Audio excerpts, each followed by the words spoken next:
Hey, I'm Sports Warehouse Pro Anthony Gagliardi. Sitting down here in Columbia, South Carolina, right on the edges of Lake Murray. It's mid-November. My favorite time of year, one of my favorite times of year to fish.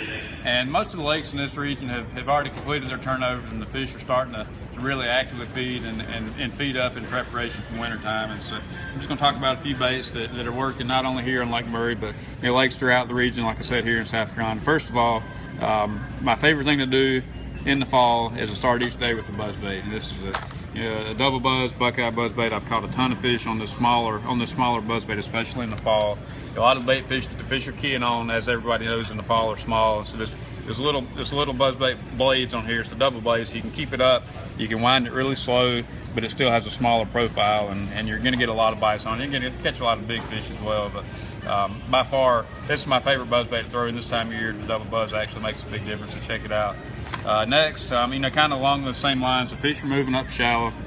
They're starting to move back into the creeks and back on the flats, and and a lot of times what I'll do is if I'm starting down the bank, throwing the buzz bait, working my way in a creek or in a pocket, I come to a dock, I'm going to flip a jig, and I flip a small jig a lot of times this time of year.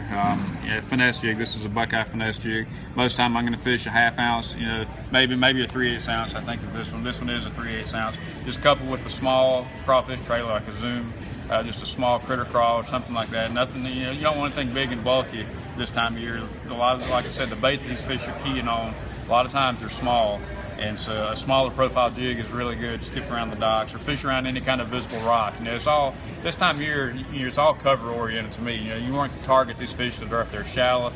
So if you see a stump or you see a log or you see some rocks coming down into the water, that's where you want to concentrate on. Now, once the fish, the shad completes their migration back into the backs of the creeks, it's hard to beat, still, even after all these years, it's hard to beat a lipless rattling bait. This is a rattle and wrap, rattle trap. Obviously, usually there's a lot of different rattling baits now that work. Excalibur's got some good ones, a red eye shad, but it's still really hard to beat. Once the shad really pile into the backs of these places, and you can make a lot of casts, you're making long casts, you can cover a lot of water.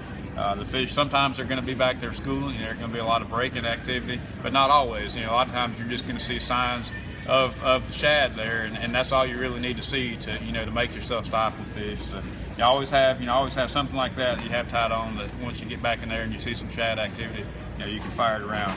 The other thing, and this is kind of the opposite end of the spectrum, from what we've been talking about, is the spoon. That's one reason I like fishing in the falls, because there are a lot of different options, and you can go fish shallow and catch fish in a foot of water, but at the same time you're liable to go out in 30 to 40 foot and get on some really big largemouth and white perch and striped bass and all that kind of stuff too that goes with that.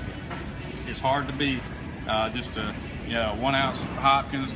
This is a berry spoon here. This flexi spoon is really good. You can actually bend it and cause it to flutter and do some different things while you're working it. But this is mainly just an electronic deal. You're going to idle around. You're looking for bait down close to the bottom or fish. You just drop the spoon in the middle of them around brush or anything like that, and you're liable to get on some really, really big fish this time of year. But you always know you're going to catch something. That's why it's a lot of fun. So check them out here. Come into the store. Sports Warehouse here. Everything's here that you need. If for some reason late at night you need to get something, you're always you can go on sportswarehouse.com, and everything that we have here is available online at sportswarehouse.com. Check us out.